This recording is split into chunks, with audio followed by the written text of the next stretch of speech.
हम अपने भारतवासियों को अगर हम परम सुखी करना चाहते हैं तो केवल वस्तु और व्यवस्था से नहीं कर सकते, उनका बौद्धिक स्तर सुधरना चाहिए। आज हमारे समाज का बौद्धिक स्तर गिरता चला जा रहा है, बहुत चिंता का विषय है। हम सुविधाएं दे देंगे, हम विविध प्रकार की भोग सामग्रियां दे देंगे, लेकिन उनके हृदय की जो मलिनता है, जो हिंसात्मक वृत्ति है, जो अपवित्र बुद्धि है, ये जब तक ठीक नहीं होगी तब तक हमारा देश धार्मिक देश है। हमारे यहाँ धर्म की प्रधानता है। तो इसी बात को बार बार हम सबसे निवेदन करते हैं कि ये जो हमारी नई पीढ़ी है, इसी से हमारे राष्ट्र की रक्षा करने वाले प्रकट होते हैं। जो विद्यार्थी जन है, उन्हीं में कोई एमएलए बनता है, उन्हीं में कोई सांसद बनता है, उन्हीं में कोई मुख्यमंत्री बनता है, उन्हीं में कोई राष्ट्रपति या प्रधानमंत्री उन्हीं में अपने लोग भी सब थे। अब हमारी शिक्षा केवल आधुनिकता का स्वरूप लेती जाए और व्यभिचार प्रवृत्ति, व्यसन प्रवृत्ति, हिंसा प्रवृत्ति, ये नई पीढ़ी में देखकर बहुत असंतोष हृदय में होता है। इसीलिए कितनी भी शरीर में पीड़ा हो, हम प्रयास करते हैं जितने से जितने सामने हमारे भगवत स्वरूप जन आते हैं, पहले बुद्धि शुद्ध होनी चाहिए। मय्ये वो मन आदत्स्व मयि बुद्धिम निवेश है, तो निवशिष्यति मय्ये व अत ऊर्ध्वम न संशया, तू मेरे में ही निवास करेगा, अर्थात भगवदानंद में। अविनाशी जीव कभी भोग विलास में तृप्त हो ही नहीं सकता। हम अगर अपने राष्ट्र की विशेष सेवा, तो हमारे धर्म का परिचय, जैसे आप जन करते हैं, धर्म का हमारा क्या स्वरूप है, हमारे जीवन का लक्ष्य क्या है। हमें जितना राम जी प्रिय हैं, कृष्ण जी प्रिय हैं, उतने ही भारत देश हमारे लिए प्रिय है। जैसे राम भक्त, कृष्ण भक्त, वैसे ही हमारे भारत देश का हर जन जन हमारा आदरणीय और पूजनीय। पर अब जो मानसिकताएं बन रही हैं, वो हमारे धर्म और हमारे देश के लिए लाभदायक नहीं होंगी। व्यसन का इतना बढ़ता स्वरूप, व्यभिचार का इतना बढ़ता स्वरूप, हिंसा का इतना बढ़ता स्वरूप, ये बहुत ही विपत्तिजनक है। अगर ये बढ़ता रहा तो हम विविध प्रकार की सुख सुविधाएं देने पर भी अपने देशवासियों को सुखी नहीं कर पाएंगे, क्योंकि सुख का स्वरूप विचार से होता है। सुख और दुख की स्थिति सत्य नहीं है, आगमा पाइनो अनित्यास, लेकिन हमारा विचार, और विचार हमारा गंदा हो रहा है। बस हमारा उद्देश्य यही है कि हमारे देशवासियों का विचार शुद्ध होना चाहिए।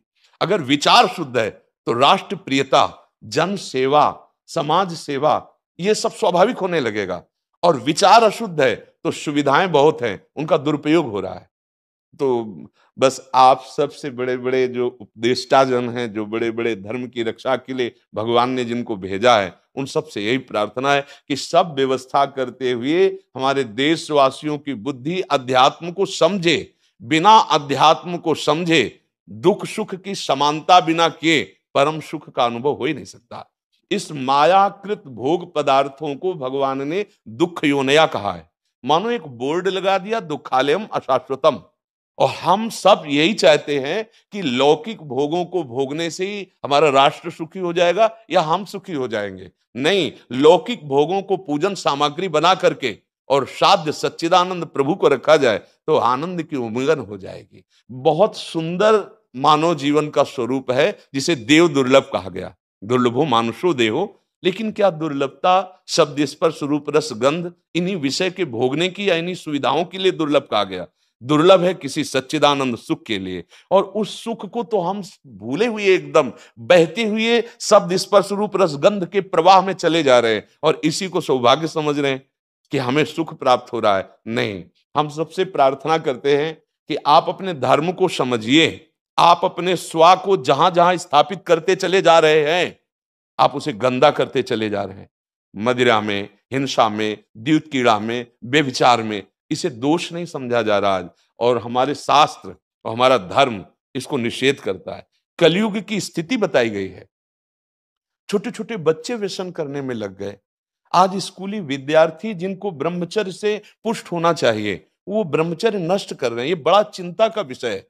हमारे देश के लिए जो जवान चाहिए, हमारे देश के लिए जो भक्ति चाहिए, उसमें बुद्धि और शरीर बल दोनों होना चाहिए। शरीर बल क्षीण हो रहा है क्योंकि व्यभिचार प्रवृत्ति में बहुत कमजोर अवस्था में, जैसे गेहूं की फसल है और गलेथ में काट ली जाए तो न दाना मिलेगा न सही भूस मिलेगा। ऐसे ही 20 वर्ष की अवस्था तक यदि ब्रह्मचर्य नष्ट कर दिया जाए तो वो गृहस्थ के योग्य में नहीं रह सकता। राष्ट्र सेवा की क्या बात है। हमारे राष्ट्र सेवा के लिए बहुत विशाल हृदय की आवश्यकता है।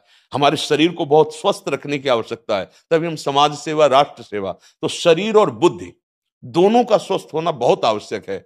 तो शरीर को तो नष्ट किया जा रहा है विषय भोगों में। लोग समझने लगे हैं कि मांस खाने से हमारा स्वास्थ्य अच्छा रहेगा, हम बलवान बनेंगे। अध्यात्म बल नहीं तो तेरे शरीर की चर्बी बढ़ा ले, लेकिन तू न काम पर विजय प्राप्त कर सकता, न क्रोध पर, न लोभ पर, न मोह पर, न हिंसा पर। फिर क्या जीवन। तो इसीलिए हमारा बार बार हृदय में सबसे प्रार्थना है, जिस संत भगवान भी आते हैं, कि देखो इस समय आवश्यकता विचार शुद्ध करने की है, आहार शुद्ध करने की है, आचरण शुद्ध करने की है। हमारे देश ने चरित्र की पूजा की है। रावण किसी बात में कम नहीं था। आज भी कोई शिव अगर अभिषेक होता है तो तांडव स्तोत्र उसी का गाया जाता है। जटाटवी गलत ज्वल प्रवाह पावित स्थले। ऐसा विद्वान और ऐसा बलवान जो 20 बार जैसे झूला आराध्य देव को झुलाया जाए, ऐसे महादेव सहित पार्वती को बाजुओं पे झुलाया, वो महाबली चरित्रहीन हो गया तो अपने देशवासियों ने राक्षस कह दिया उसको। चरित्र, आज हम चरित्र पर ध्यान ही नहीं दे रहे। चरित्र बेचना मतलब कोई समझ में नहीं आ रहा। छोटे छोटे बच्चे चरित्रहीन हो रहे हैं। हमारा राष्ट्र संकट में पड़ जाएगा अगर हमारे बच्चे व्यवस्थित नहीं हुए, उनकी बुद्धि शुद्ध नहीं हुई, उनका स्वास्थ्य ठीक नहीं रहा। कौन आगे चल कर के है? यही पीढ़ी तो है ना। इन्हीं में से तो निकलते हैं हमारे राष्ट्र भक्त, भगवत भक्त, देश सेवी। तो सबसे यही प्रार्थना है कि हमारे नई पीढ़ी को सुधारा जाए।